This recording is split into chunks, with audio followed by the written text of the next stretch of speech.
Jimmy Afaisen stood before District Court Chief Judge Francis Tidinko Gatewood with tears in his eyes and his voice shaken, saying, quote, "I'm deeply sorry for the problem I caused society and my family. It has brought me and my family nothing but shame.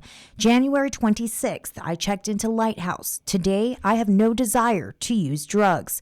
Your Honor, I'm asking you to give me a chance. I will continue to work on my recovery." End quote.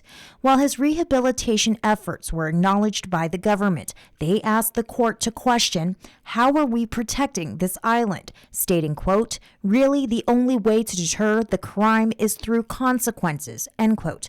This argument was made by United States Attorney Laura Sambataro, who recommended that Jimmy Afaisen be sentenced to 6 months incarceration for helping his cousin, Robert Afaisen, deal cocaine on Guam streets. While Jimmy's attorney Curtis Vandeveld argued that without the cooperation of his client, authorities would not have been led to the barrel of cocaine that Robert claimed to have found washed up on his Talofofo property, Sambataro adamantly stated, quote, "You need to spend time in jail. You don't get to be in the community that you hurt," end quote.